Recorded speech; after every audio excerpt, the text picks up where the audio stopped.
Russia's lifeblood is burning.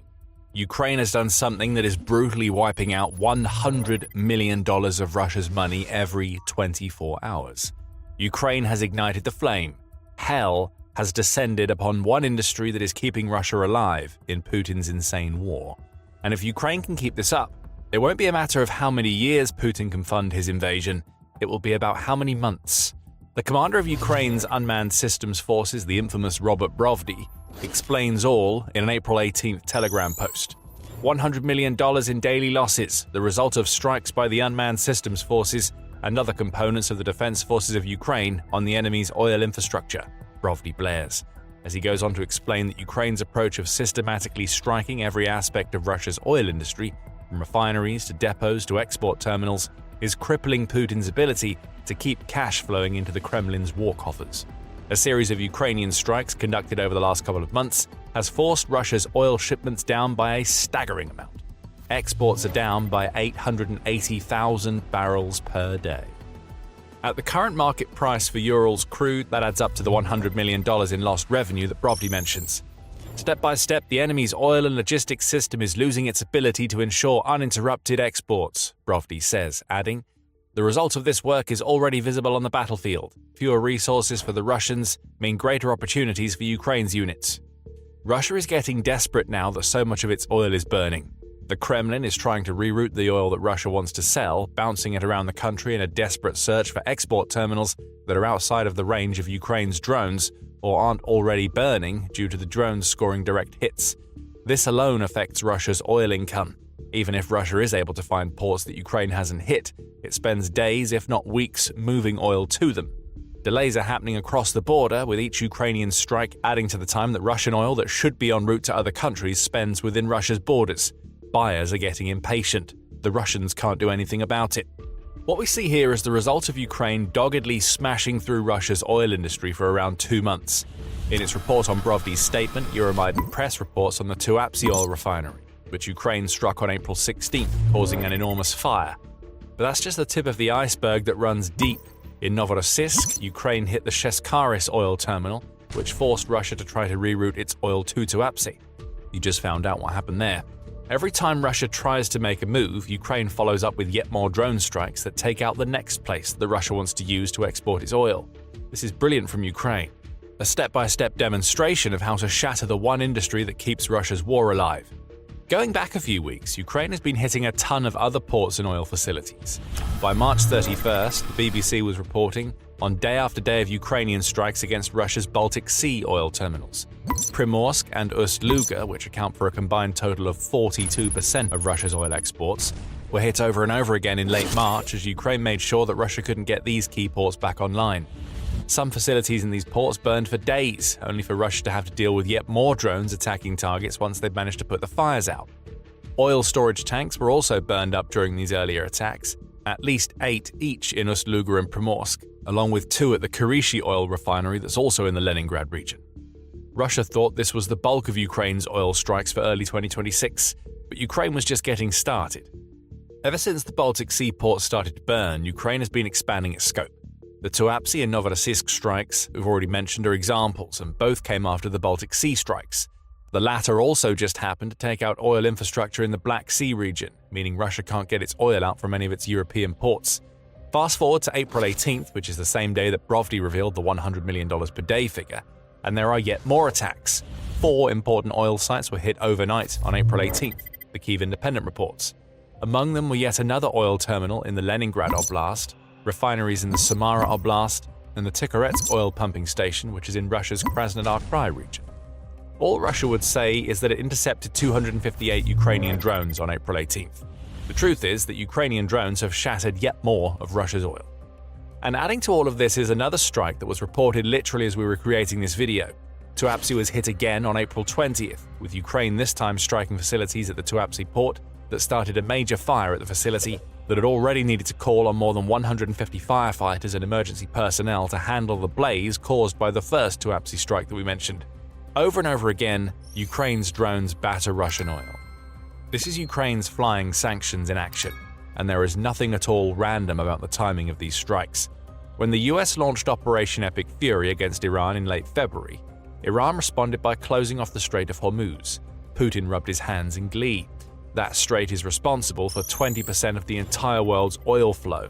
For Putin, less oil leaving the Gulf states would inevitably lead to a price shock that would benefit Russia, which is precisely what we've seen.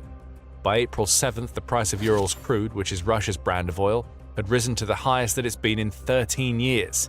In a matter of days, all the hard work done by Western sanctions to drive the price of Russian oil down was undone. To make matters worse, the US has made some decisions about its sanctions that have angered Ukraine. American sanctions against Russian oil have been lifted twice now, most recently on April 17th, which means Russia will benefit from another 30 days of being able to offload its oil before America's sanctions come back into effect. There's a certain logic to the US move. Allowing Russia to sell eases some of the price shocks caused by America's attacks on Iran and the Strait of Hormuz blockade that resulted. But for Ukraine, this would have felt like the US handing the keys to an oil lifeline back to Russia at the worst possible moment. So Ukraine has been doing something about it. If Russia is going to benefit from sanctions being lifted on its oil, Ukraine will keep on hitting that oil. After all, sanctions don't matter if Russia has no oil to sell. And with the $100 million per day being burned up by Ukraine's drones, which amounts to about $3 billion per month, Ukraine is proving that it can take the Russian oil problem into its own hands. Western sanctions be damned. Ukrainian flying sanctions will cripple the Russian economy instead. The sheer level of coordination displayed by Ukraine's military has been a highlight in all of this. The Security Service of Ukraine has been working alongside the country's main intelligence directorate, Special Operations Forces, and Unmanned Systems Forces to pull off a broad campaign that has left nothing in Russia that is within range of Ukraine's drones safe. The timing has been impeccable. Every solution that Russia thinks it's found ends up burning almost instantly. And this is where things will start to shift for Russia. The burning oil and collapsing exports are bad enough, but the real problem is that Russia simply can't afford to be losing out on $100 million per day. Putin was expecting a tax windfall on higher Russian oil profits than ever before. And he needs that because Russia is slipping into an economic crisis. That alone changes everything for Russia. But before we get into that, this is a quick reminder that you are watching the Military Show. If this is the sort of insight that you crave, make sure you're subscribed to the channel. Russia is caught in an economic trap, an inescapable maze of financial foul-ups that have all been caused by Putin's tunnel vision in Ukraine. If Russia's president had his way, every single dollar in tax revenue that Russia generates would be dedicated to Ukraine.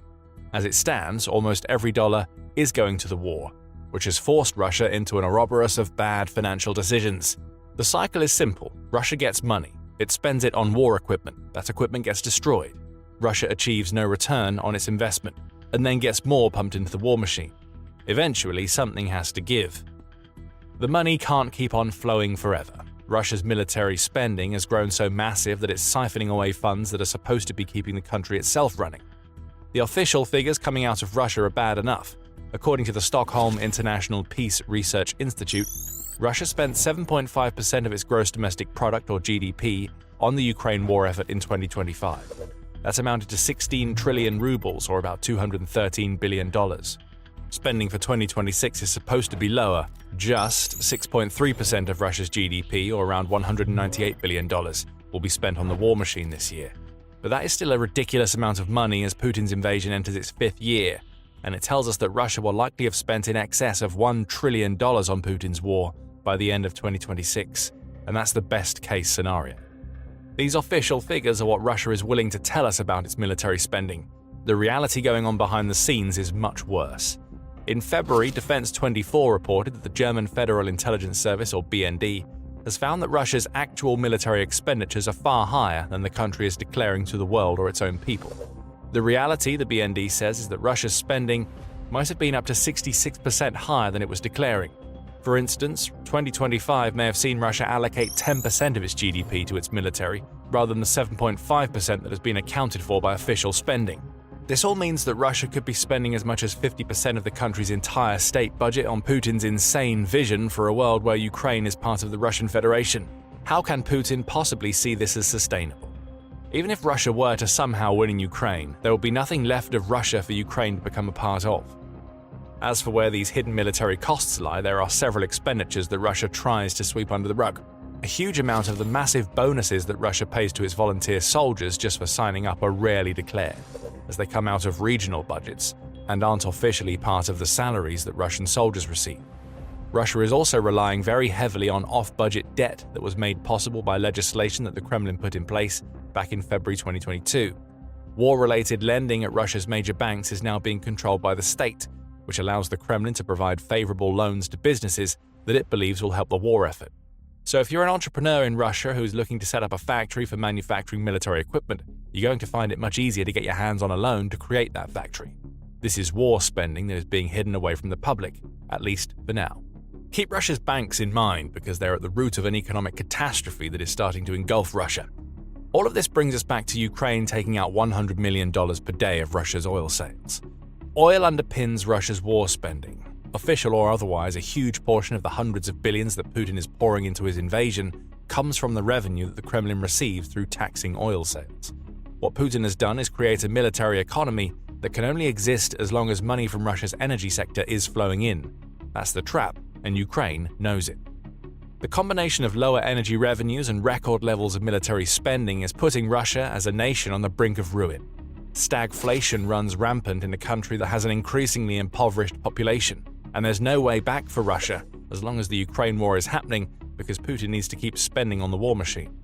All of the money poured into that machine is creating unproductive output. As we said before, the tanks that Russia builds get blown up in Ukraine.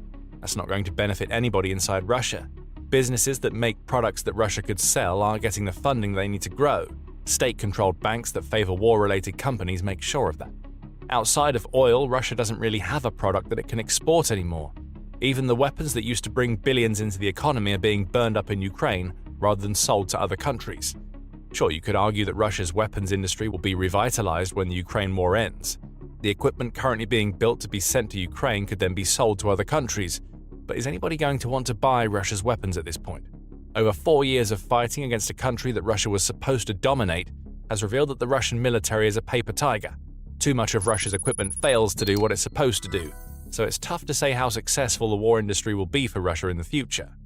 Plus, Putin has to realize that Russia's oil situation has the potential to go from bad to worse.